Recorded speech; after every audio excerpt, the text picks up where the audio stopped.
El 28 de noviembre de 1994, Jeffrey Dahmer, uno de los peores asesinos seriales de la historia, fue asesinado en prisión.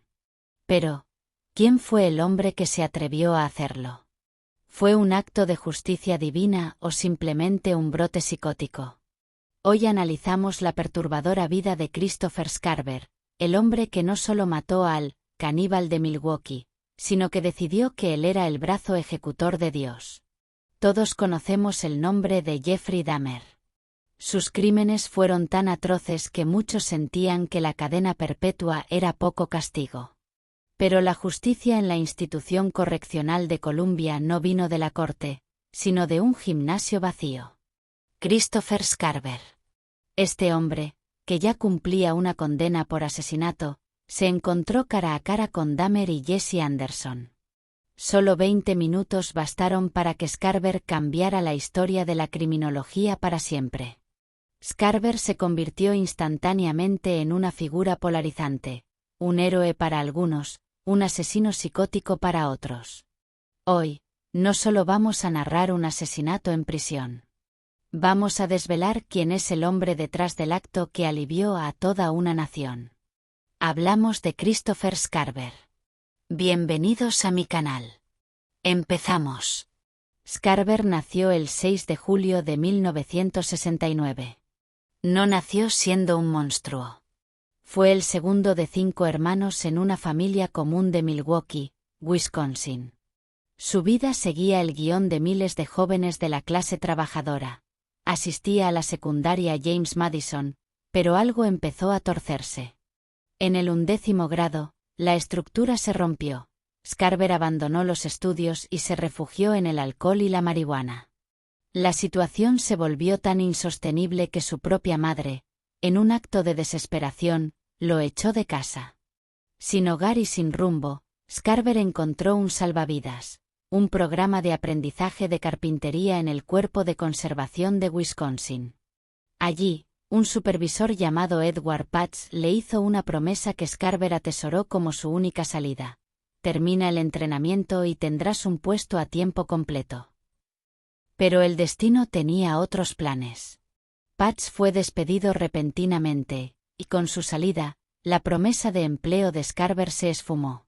Para un hombre que ya estaba al límite, esto no fue solo un revés laboral, fue una traición personal. La adicción al alcohol pasó de ser un refugio a una prisión, y en medio de sus borracheras, el silencio de su soledad empezó a llenarse de sonidos. Voces. Voces que le susurraban que él no era un carpintero fracasado, sino el elegido. Sin saberlo, Scarver estaba entrando en el terreno de la esquizofrenia y los delirios mesiánicos, enfermedad diagnosticada posteriormente. El 1 de junio de 1990, la presión en la cabeza de Scarver finalmente estalló. Armado con una pistola y nublado por el alcohol y sus delirios, regresó a la oficina del programa de capacitación. No buscaba trabajo, buscaba una compensación por la vida que sentía que le habían robado. Allí encontró al administrador John Fellen y a un empleado, Steve Loman. Scarver encañonó a Loman y exigió dinero. Fellen, aterrorizado, sacó su billetera y le entregó lo único que tenía, $15. Para Scarver, esos $15, que hoy serían apenas unos 30 euros, fueron un insulto final a su existencia. Enfurecido, apretó el gatillo. La bala atravesó la cabeza de Loman, matándolo instantáneamente. Mientras el cuerpo caía, Scarver pronunció una frase que aún hoy eriza la piel. ¿Ahora crees que estoy bromeando? Necesito más dinero. En un acto de crueldad absoluta, Scarver disparó 2 veces más al cuerpo sin vida de Loman. Dominado por el pánico, Fellen escribió frenéticamente un cheque por $3,000. En cuanto tuvo el papel en la mano, Fellen corrió hacia su auto bajo una lluvia de balas. Scarver disparó varias veces mientras el administrador escapaba, pero falló. Su huida fue breve. Horas después, la policía arrestó a Scarver mientras estaba sentado en la entrada del edificio de apartamentos de su novia. En sus bolsillos, La policía encontró el cheque, la tarjeta de crédito y la pistola semiautomática calibre 25 que se había utilizado en el homicidio. En 1992, la justicia de Wisconsin lo sentenció a cadena perpetua. Fue trasladado a la institución correccional de Columbia, en Portage. En ese momento, Christopher Scarver era solo un asesino más, un hombre diagnosticado con esquizofrenia, con comportamientos que se han considerado peligrosos para él mismo y para los demás, que creía ser un enviado de Dios. Nadie sospechaba que, 2 años después, ese mismo hombre se cruzaría en el camino del asesino más odiado de América, transformando su historia de un crimen olvidado en una leyenda de la justicia carcelaria. Noviembre de 1994. En la institución correccional de Columbia, el ambiente era eléctrico. Jeffrey Dahmer ya no era un secreto. Era una celebridad macabra que recibía miles de cartas de admiradores y amenazas de muerte. Los guardias, en una decisión que años después sería cuestionada como una negligencia deliberada o una sentencia silenciosa, asignaron a 3 hombres a la misma cuadrilla de limpieza. Jeffrey Dahmer, el caníbal convicto. Jesse Anderson, un asesino que había apuñalado a su esposa y culpado a jóvenes negros, avivando el odio racial en Milwaukee. Y Christopher Scarver, un hombre que creía escuchar la voz de Dios y que despreciaba profundamente a los otros 2. Eran 3 perfiles explosivos, un caníbal mediático, un asesino que intentó iniciar una guerra racial y un hombre con delirios mesiánicos. Por razones que aún hoy alimentan teorías conspirativas, los oficiales dejaron a los 3 reclusos completamente solos y sin supervisión. Scarver observaba a Dahmer con una mezcla de asco y fascinación mórbida. Según relató Scarver años después en una entrevista con el New York Post, Dahmer nunca mostró remordimiento. Al contrario, jugaba con su comida en el comedor, dándole forma de extremidades humanas con ketchup, para aterrorizar a los internos más jóvenes. Él sobrepasó la línea con algunas personas, presos, personal de la prisión. Algunas personas que están en prisión están arrepentidas, pero él no era una de ellas, recordaría Scarver. Llevaba en el bolsillo un recorte de periódico que detallaba cómo Dahmer había desmembrado a sus víctimas. Se acercó a Dahmer mientras éste llenaba un cubo de agua, le mostró el recorte y le preguntó: ¿Tú hiciste estas cosas? Dahmer, impasible, solo respondió: sí. En ese momento, Scarver tomó una barra de metal de 50 centímetros, de una máquina de pesas. Mientras Dahmer le daba la espalda para seguir limpiando, Scarver descargó el primer golpe. El cráneo de Dahmer se fracturó. El hombre que había aterrorizado a Milwaukee cayó al suelo sin emitir un grito. Scarver lo golpeó una vez más, asegurándose de que el caníbal nunca volviera a levantarse. El reporte de la autopsia revelaría más tarde una escena dantesca: múltiples fracturas craneales y un trauma cerebral masivo.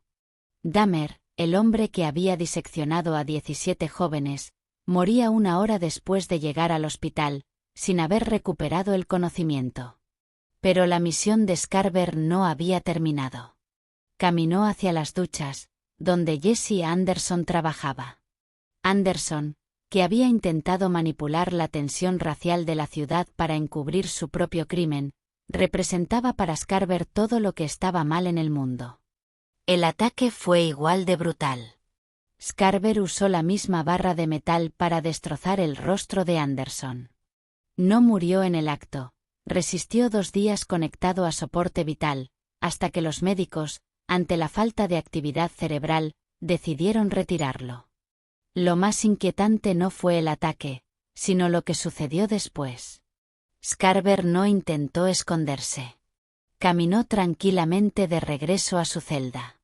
Al encontrarse con un oficial de la prisión, le entregó el informe de su obra con una frialdad absoluta. Dios me dijo que lo hiciera. Jesse Anderson y Jeffrey Dahmer están muertos. Tras ser declarado competente para ser juzgado, a pesar de su esquizofrenia, Scarver recibió 2 cadenas perpetuas adicionales. Pero, ¿qué lo motivó realmente? Aunque las voces en su cabeza jugaron un papel, hay un trasfondo social innegable. Dahmer había cazado principalmente a hombres negros y latinos. Anderson, por su parte, había apuñalado a su propia esposa para luego cortarse a sí mismo y mentir a la policía, asegurando que 2 hombres negros los habían asaltado, lo que provocó una ola de racismo en Milwaukee. Scarver, un hombre afroamericano que sentía el peso de la injusticia sistémica, dejó clara su postura con una frase que resonó en los archivos judiciales. Nada de lo que los blancos hacen a los negros es justo. Para Scarver, él no era solo un asesino matando a otros asesinos. Él era el equilibrio de una balanza que, en su mente, siempre había estado inclinada en contra de su gente. Tras los asesinatos de Dahmer y Anderson, Christopher Scarver no volvió a ser un preso común. Se convirtió en un símbolo de peligro sistémico. En 1999, fue uno de los primeros en ser trasladado a la instalación del Programa Seguro de Wisconsin, una cárcel de máxima seguridad diseñada para el control total. Sin embargo, su salud mental seguía siendo una bomba de tiempo.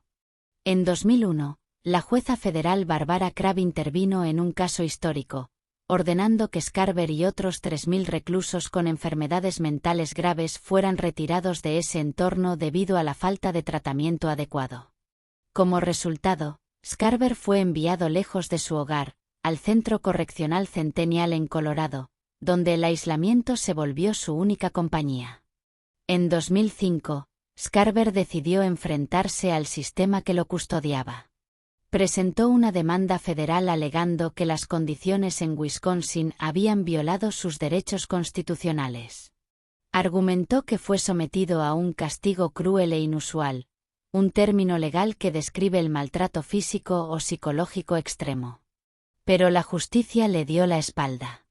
Un juez de distrito desestimó los cargos contra la mayoría de los funcionarios, dictaminando que sus acciones no cruzaban la línea de la ilegalidad. El caso, documentado por Justia Wessel, reveló una realidad aterradora. Tras 3 años de peticiones de traslado ignoradas, un tribunal de distrito finalmente admitió que las condiciones en esa prisión de máxima seguridad eran tan severas que no solo albergaban a enfermos mentales, sino que exacerbaban sus síntomas. La corte fue tajante en un punto. Muchas de estas condiciones severas no responden a ningún interés penitenciario legítimo, solo pueden considerarse castigo por el castigo mismo.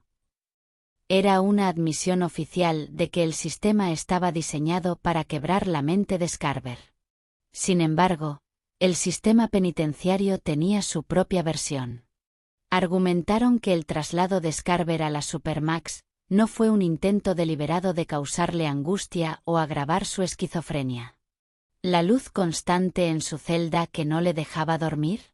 Según ellos, era por su propia seguridad debido a sus intentos de suicidio. ¿La falta de objetos personales y muebles? Una medida preventiva para evitar que se autolesionara. Para el Estado, lo que Scarver llamaba tortura, ellos lo llamaban protocolo de protección.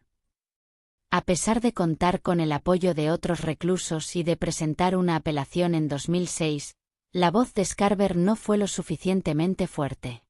La denuncia fue finalmente desestimada. El sistema dictaminó que, aunque las condiciones eran duras, no había una indiferencia deliberada por parte de los funcionarios.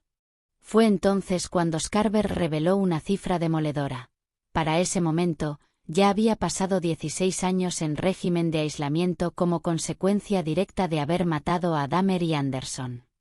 Durante décadas, Scarver fue un hombre de pocas palabras, pero en 2012 ocurrió algo inesperado. Un agente literario que lo representaba anunció que Christopher estaba listo para romper el silencio. Se habló de un libro revelador donde Scarver contaría, por primera vez y sin filtros, no solo los detalles técnicos del asesinato de Jeffrey Dahmer, sino sus pensamientos más íntimos, sus visiones divinas y lo que realmente sintió al mirar a los ojos al caníbal de Milwaukee antes de asestar el primer golpe. El mundo, que lo había olvidado en una celda de Colorado, volvía a girar la cabeza hacia él. Scarver ha encontrado en la poesía un pasatiempo, llegando incluso a publicar sus propios libros, God Seed y The Child Left Behind. Christopher Scarver sigue siendo un enigma. Para el sistema, es un asesino con esquizofrenia que debe estar bajo llave para siempre. Para una parte del público, es el hombre que hizo lo necesario cuando la ley se quedó corta. Pero para Scarver, su vida ha sido una eterna lucha entre sus voces, sus principios raciales y las cuatro paredes de una celda de aislamiento. Hoy, a sus 56 años, Scarver permanece en Colorado. El libro prometido y sus entrevistas nos dejan una pregunta final. ¿Fue Scarver un instrumento de la justicia divina, un vengador racial, o simplemente un hombre cuya enfermedad mental fue aprovechada por un sistema que quería limpiar sus manos de Jeffrey Dahmer? La respuesta depende de a quién le preguntes.